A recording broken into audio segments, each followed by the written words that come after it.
Welcome my friends, welcome. आप सबों का फिर से हार्दिक अभिनंदन। जी हाँ, once again we starting a new video about economics section में बहुत ही महत्वपूर्ण सीरीज चल रही है और उसकी अगली सीरीज आज प्रस्तुत होगी।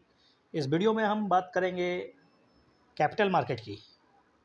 कैपिटल मार्केट ऑफ कोर्स बहुत ही अच्छी अच्छी बातें होगी कैपिटल मार्केट की। चलिए, कैपिटल मार्केट क्या है, जिसको हम लोग भारत में जो पूंजी बाज़ार है उसके बारे में, क्योंकि हम लोग ने मुद्रा बाज़ार के बारे में ऑलरेडी डिस्कस्ड कर लिया है। आप मेरे पिछले वीडियो में जाइए और आराम से उसको देखिए। Let's discuss about. सबसे पहले आप समझिए कि ये पूंजी बाज़ार होता क्या है। What do you understand with पूंजी बाज़ार? क्या है यही है कैपिटल मार्केट। देखिए, जनरली मार्केट का सीधा मतलब होता है जहाँ पर क्रेता विक्रेता शामिल होते हैं, लेकिन बात अगर पूंजी बाजार की हो तो सबसे पहले बात तो ये एक तरह से फाइनेंशियल सिस्टम जो है, हमारे फाइनेंशियल सिस्टम का एक बहुत बड़ा हिस्सा है और बहुत महत्वपूर्ण रोल निभाता है। जैसे कि एक बहुत ही ब्रॉड कंसेप्ट है जिसमें आपको primary market, secondary market, everything will be discussed but later. सबसे पहले आप ये समझ लीजिए, जब कभी भी आपको पूंजी बाजार की बात होगी, दिमाग में तुरंत आना चाहिए ये दीर्घकाल अवधि के लिए होता है, लॉन्ग टर्म पीरियड के लिए होता है। जनरली 1 वर्ष से ज़्यादा के लिए होता है। जबकि आपको मनी मार्केट में पढ़ाया गया था, मुद्रा मार्केट में, मुद्रा बाजार में एक शॉर्ट टर्म अवधि के लिए होने वाली जो क्रियाएं होती हैं, जिसमें आप समझ चुके हैं। लेकिन यहाँ पर बात होगी लॉन्ग टर्म की, जिसमें आप डिवेंचर, ऋण पत्र, बॉन्ड, यही सब आप सुनेंगे। ठीक है, मार्केट के बारे में। तो यहाँ पर क्या होता है ना, जहाँ पर जिसके पास ज़्यादा पैसे, सरप्लस वाले पास, डेफिसिट वाले पास, दोनों के बीच का मिलन क्षेत्र यही है। तो यही जो क्षेत्र है ना, यही कैपिटल मार्केट है। तो बात करते हैं प्रतिभूति बाज़ार की। प्रतिभूति बाज़ार, जिसको सिक्योरिटी मार्केट कहते हैं। What do you understand with security market? यही पूंजी बाजार का एक अंग है। This is a part of capital market, CA capital market, CM। Okay, capital market CM एक वहाँ का एक छोटा सा हिस्सा है जहाँ पर आप आराम से शेयर, बॉन्ड, प्रतिभूति, ओके, डिवेंचर, म्यूचुअल फंड, सुने ही होंगे आप। म्यूचुअल फंड, उसका क्रय विक्रय होता है। ठीक है, वो भी दीर्घावधि यानी लंबे टर्म के लिए। ठीक है, तो इसको हम लोग कह सकते हैं प्रतिभूति बाजार यानी सिक्योरिटी मार्केट। अब ये जनरली 2 प्रकार का होता है। एक होता है प्राथमिक, जिसको प्राइमरी मार्केट बोलते हैं, दूसरा होता है सेकेंडरी, जिसको द्वितीयक मार्केट कहते हैं। तो let discuss about primary market.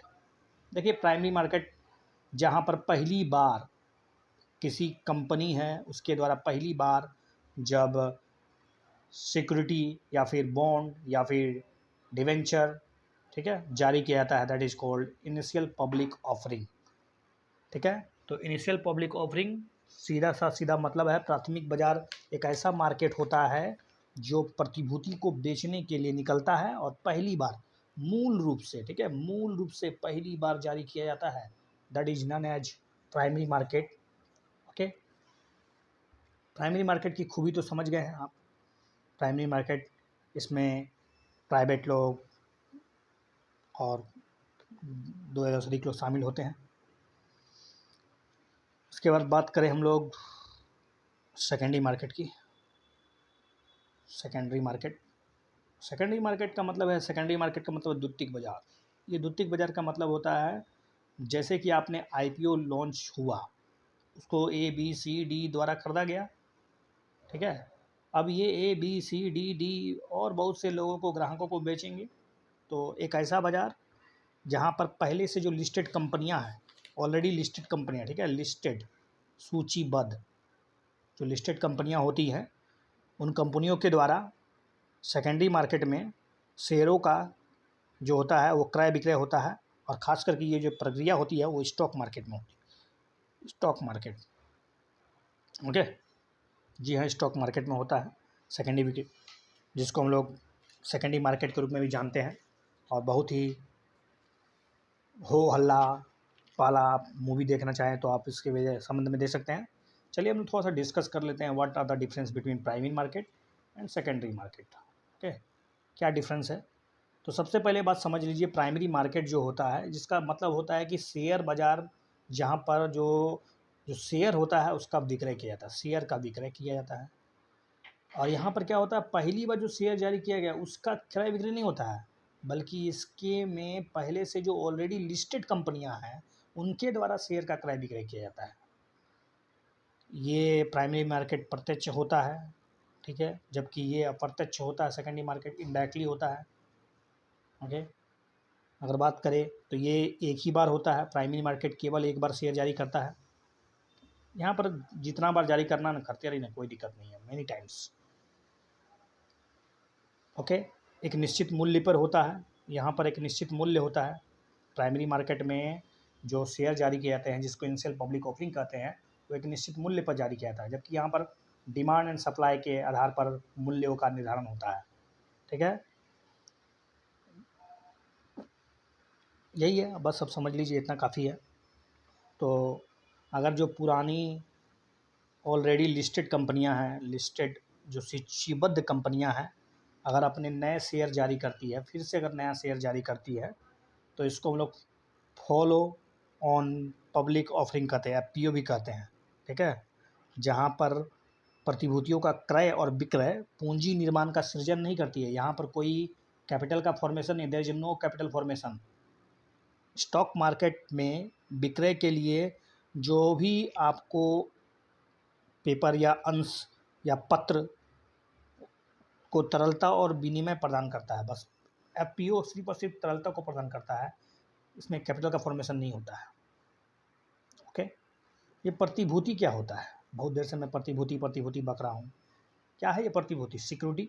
Security का सीधा सीधा मतलब होता है जिसका विक्रय करने पर, ठीक है, आपको पैसे की मनी आपको इससे जनरेट कर सकते हैं, मतलब एक तरह से कह सकते हैं कि एक प्रमाण पत्र है, जिसका विक्रय कीजिएगा तो आपको पैसे की उगाही की जा सकती है। मतलब इसको बेचिए मार्केट पे और आप आराम से फंड जनरेट कर सकते हैं, आपको इसके बदले आपको पैसा मिलेगा। ठीक है, लेन देन का साधन है, विनिमय का एक पत्र से इसमें गुण होता है, क्षमता होता है, विक्रय का एक साधन है। ओके, इसमें शेयर प्रतिभूति, ऋण प्रतिभूति और बहुत सा प्रतिभूति होता है। तो लेट डिस्कस अबाउट शेयर प्रतिभूति। कभी कभी क्या होती है, कंपनियां जो होती है ना, वो अपने शेयर बेचती है। मतलब इसका मतलब है कि इस जिस प्रतिभूति में क्रेता जो है, प्रतिभूति जारी करने वाली जो संस्था होती है, वो अपना मालिकाना हक जो होती है वो गवाती है। ठीक है, सपोज एक कंपनी ए है, अगर इसमें कोई शेयर होल्डर ने अपनी 30% शेयर को बेच दिया, तो इसके पास अब जो शेयर होल्डिंग कैपेसिटी है वो 70% रिमेन रह जाता है, 30% उसने शेयर बेच दिया। ठीक है, तो याद रखिएगा, लेकिन एक ध्यान बात, शेयर केवल कंपनियों द्वारा जारी किया जा सकता है, कोई संप्रभु संस्था द्वारा, यानी कोई गवर्नमेंट के द्वारा शेयर जारी नहीं किया जाता है। ठीक है, कोई संप्रभु संस्था के द्वारा इसको जारी नहीं किया जा सकता है। किसी कंपनी की पूंजी की जो कई हिस्से होती है उसको उसको डिवाइड किया जाता है इसमें, इस प्रक्रिया में। इसी के संबंध में कई बातें आती है कि प्रेफरेंशियल शेयर क्या होता है, इक्विटी शेयर क्या होता है। तो प्रेफरेंशियल,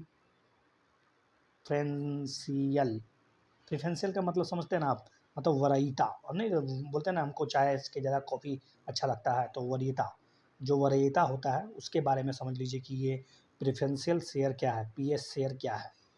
मतलब इसमें क्या होता है कि आप समझ लीजिए, जो जनरल, जो सामान्य, जो और भी जो जनरल अंश पत्र होते हैं, उसकी तुलना में कंपनी के द्वारा क्या होता है, जो लाभ अर्जित होता है, उस लाभ का जो डिविडेंड होता है, उसका प्राथमिक अधिकार प्रेफरेंशियल शेयर वालों को मिलता है। अगर किसी कंपनी ने अपने शेयर को बेचकर या किसी प्रकार से जो प्रॉफिट अर्न करती है, उस प्रॉफिट में जो हिस्सा डिविडेंड का होता है, वो डिविडेंड जो होता है, यानी लाभांश जो होता है, वो सबसे पहले प्रेफरेंशियल शेयर वाले को मिलता है। ठीक है, बाद में जो कुछ बच जाता है, लाभांश देने के बाद जो बचता है, उसको फिर इक्विटी शेयर के बीच इक्विटी इक्विटी शेयर होल्डर को दिया जाता है।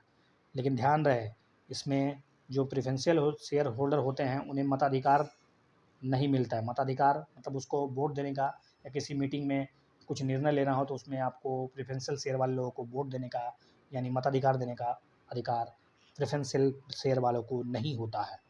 ओके,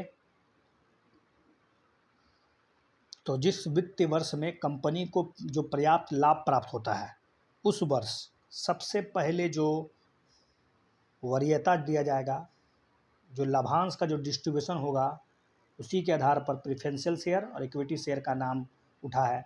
तो लाभांश का जो वितरण होगा सबसे पहले किसे दिया जाएगा? प्रेफरेंशियल शेयर होल्डर्स को। उसके बाद लाभांश का जो हिस्सा बच जाएगा तब जाके उसको इक्विटी शेयर होल्डर्स को दिया जाएगा।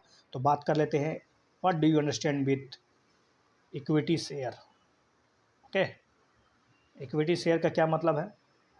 मतलब सीधा सीधा अभी जो आपने ऊपर समझा कि प्रेफरेंशियल शेयर जो कि डिविडेंड के सबसे पहले हकदार होते हैं, तो इक्विटी शेयर ऐसे अंश होते हैं जिन्हें अपने द्वारा जो धारित अंश है उसी के अनुपात में कंपनी का स्वामी का मालिकाना हक प्राप्त होता है। मतलब एक तरह से कहें, जितना अपने कंपनी में शेयर आपकी है, जितनी शेयर होल्डिंग कैपेसिटी आपके पास है, उतना ही आपको उसी अनुपात में कंपनी का स्वामित्व प्राप्त होगा। इन अंशधारियों को ध्यान रहे, जैसे सपोज एक कंपनी ए है, इस कंपनी ने 10% और 20% शेयरिंग सी के पास और डी के पास है।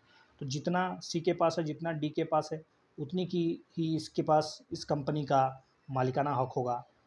ध्यान रहे, जो इक्विटी शेयर होल्डर होते हैं उन्हें सबसे ज़्यादा इम्पोर्टेंट चीज़ मताधिकार का पावर होता है, उनके पास मताधिकार का पावर होता है।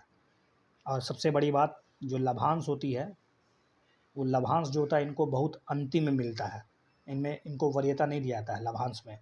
लेकिन इसका एक फ़ायदा ये भी है कि अगर कंपनी फ़ायदा कर रही है तो प्रोविडेंड मिलता है, यानी डिविडेंड जो होता है उनको नहीं मिलता है पहले। लेकिन कंपनी जब घाटे में जाएगी तो भी तो होगा कि अंशधारियों का जो भी शेयर होल्डर है उसी के अनुपात में उनको नुकसान होगा। ठीक है, हानि होने पर क्या होगा? उन्हें अपने जो जितने भी शेयर हैं उन्हीं के मूल्य में हानि होगा। ऐसा नहीं है कि सारा का सारा आपका लॉस हो जाएगा, ऐसा कुछ नहीं है। ओके, नेक्स्ट है बोनस शेयर। बोनस शेयर क्या होता है? बोनस शेयर का सीधा सा मतलब होता है कि मतलब कंपनी जो है ना, वो अपना नेट वर्थ, जो कंपनी का जो नेट वर्थ होता है उसमें विदाउट कोई चेंजिंग किए शेयरों की संख्या बढ़ा दी जाती है। जब कंपनी का जो अनडिस्ट्रीब्यूटेड प्रॉफिट जो होता है, अनडिस्ट्रीब्यूटेड प्रॉफिट, ठीक है, वो अगर बहुत ज़्यादा होता है तो वो जो अनडिस्ट्रीब्यूटेड प्रॉफिट है वो अंश के रूप में, आई मीन शेयर के रूप में कन्वर्ट कर दिया जाता है। उस प्रॉफिट को शेयर के बराबर कर दिया जाता है और फिर उसको बांट दिया जाता है।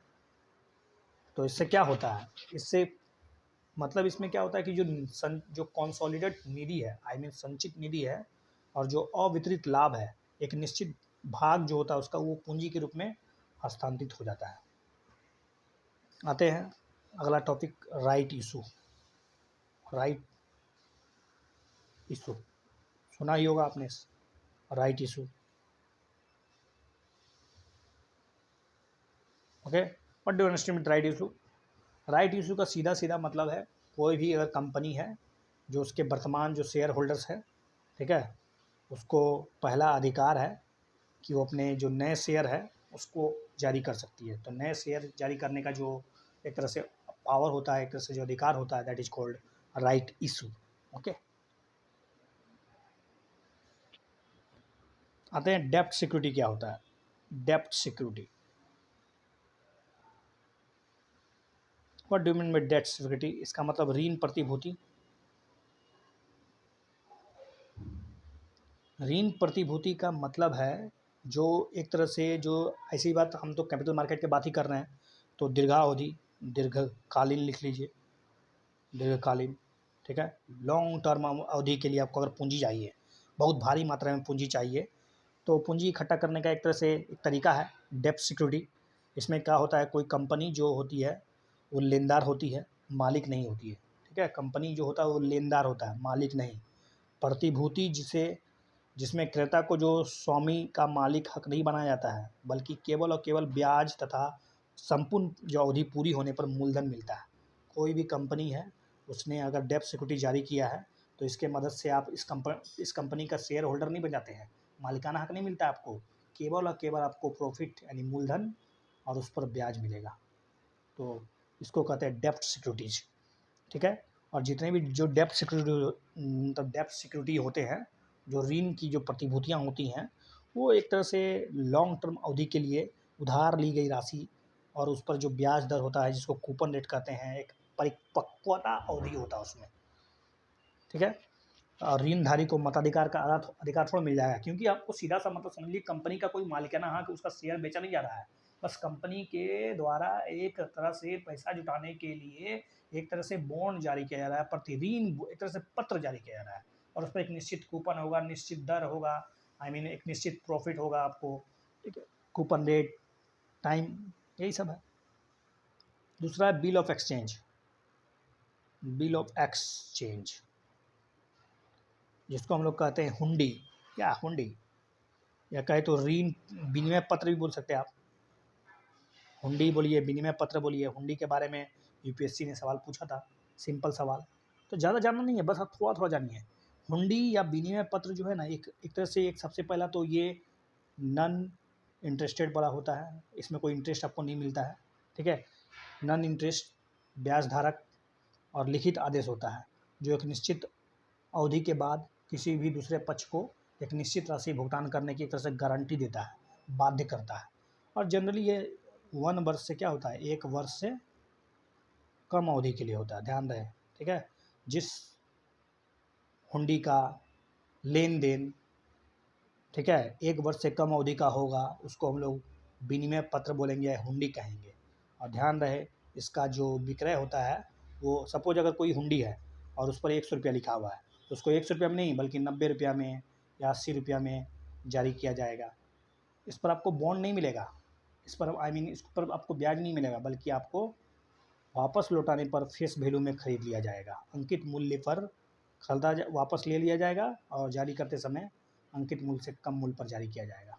दैट मीन आपको इसका बट्टा समझ में आता हो तो आप समझ चुके होंगे अब तक। अब आता है bond.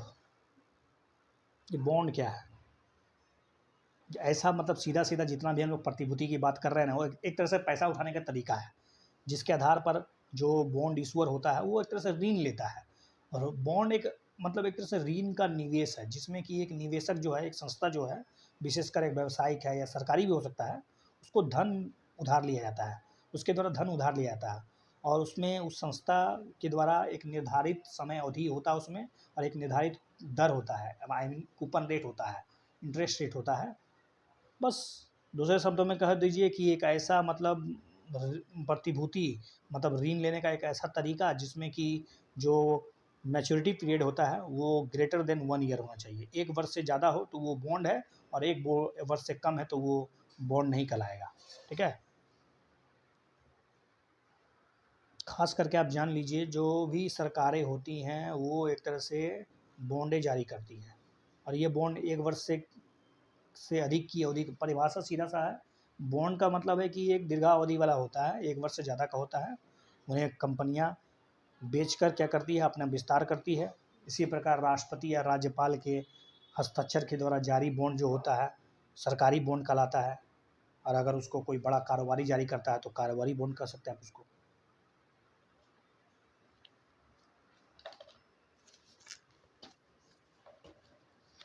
Are you getting my point?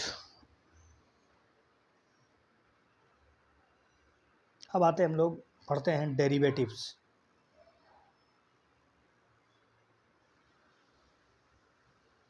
Derivatives क्या है? हिंदी में भी डेरिवेटिव्स ही लिखते हैं।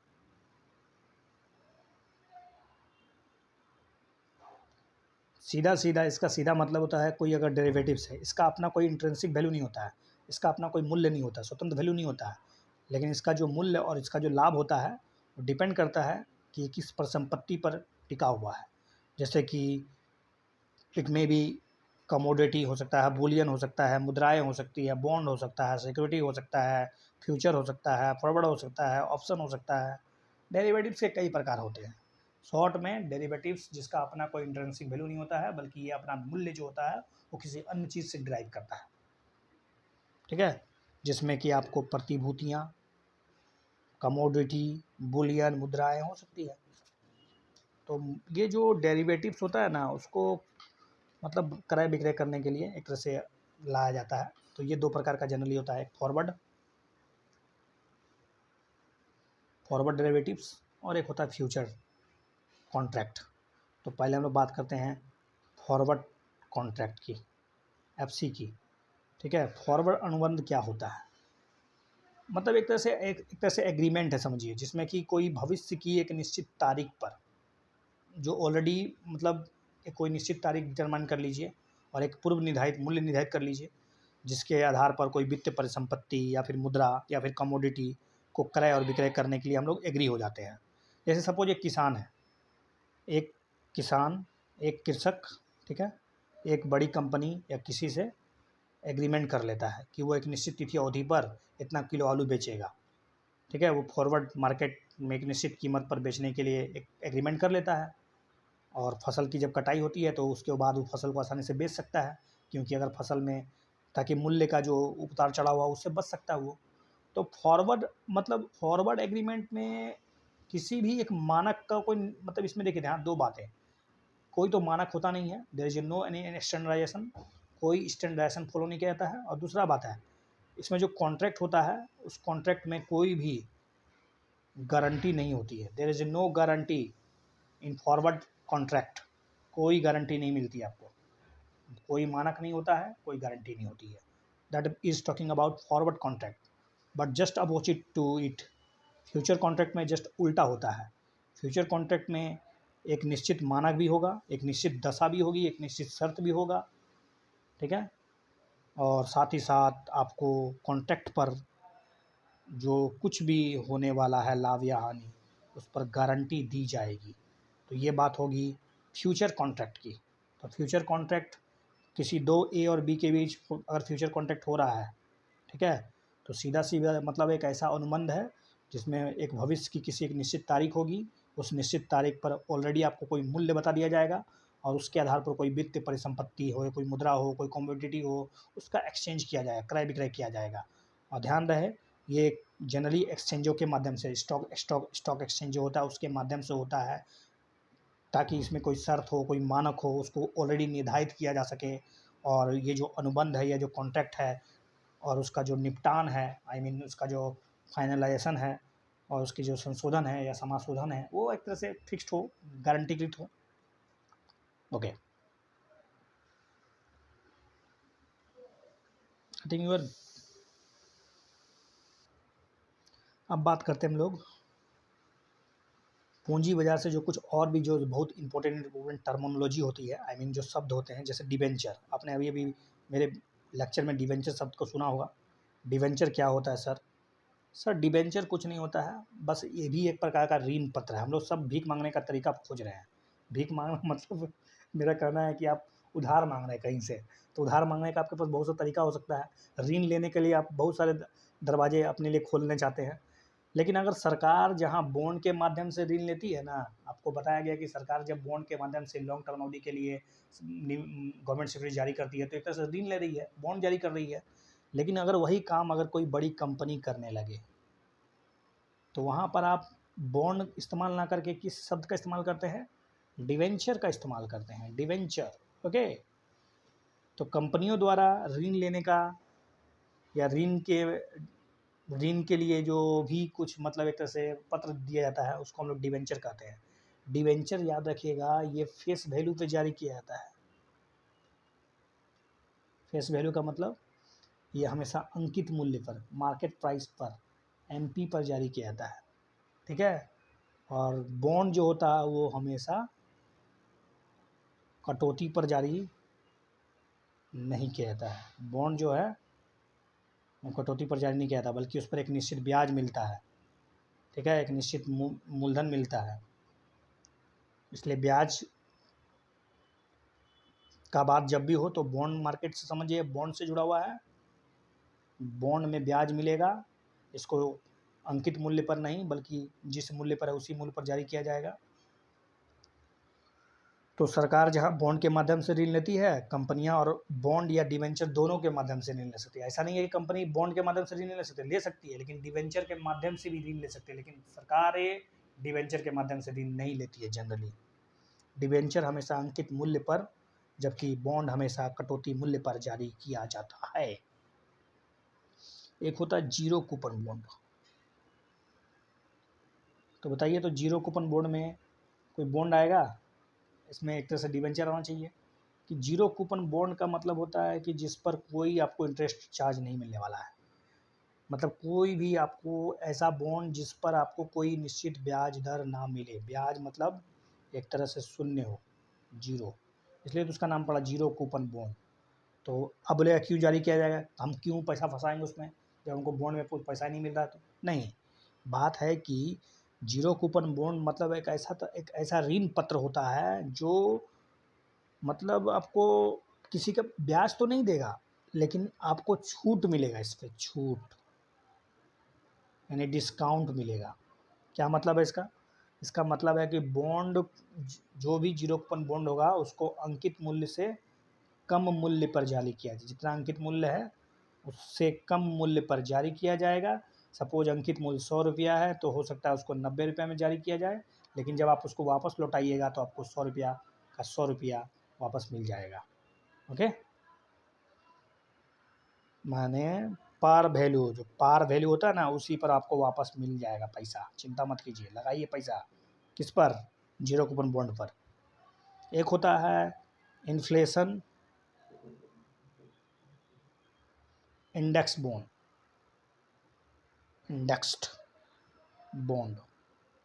ठीक है, ये मुद्रास्फीति होता क्या है? देखिए, जब कभी मुद्रास्फीति आती है, अर्थात मुद्रा का मूल्य जो होता है वो बहुत क्या होता है, गिर जाता है, मुद्रा डेप्रिसिएट कर जाता है, अर्थात आपकी जो मुद्रा की कीमत है, जो परचेजिंग पावर है, वो घट जाती है।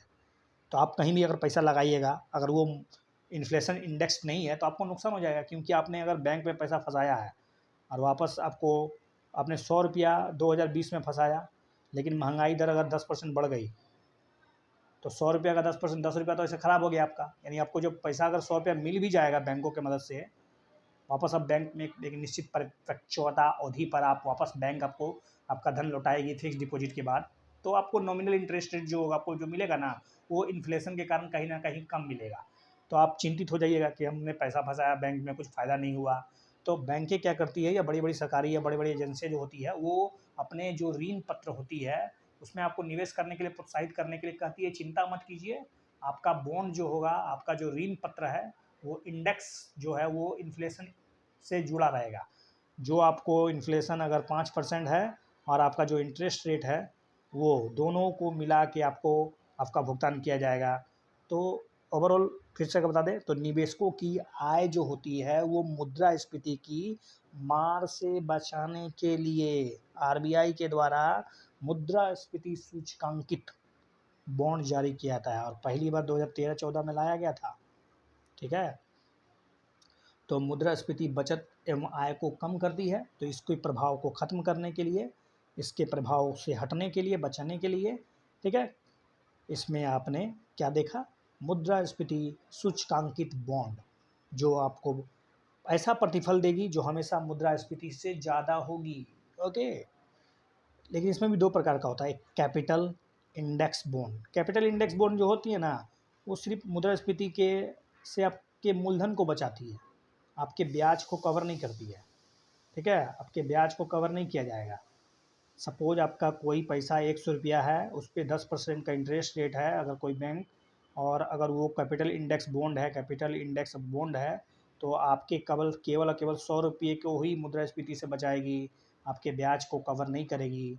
लेकिन अगर वो इन्फ्लेशन इंडेक्स्ड बॉन्ड है, आईडीबी है, तो ना केवल वो आपके मूलधन पर बल्कि आपके ब्याज पर भी आपको इन्फ्लेशन के प्रभाव से बचाने के लिए उस पर आपको मदद करेगी। आई मीन दोनों को कवर करेगी, दोनों को सुरक्षा प्रदान करेगी। ओके, तो I think thanks for watching this video. देखते रहिए, सीखते रहिए, आगे बढ़ते रहिए। और मेरे चैनल को सब्सक्राइब भी करने की कोशिश कीजिए। Thank you.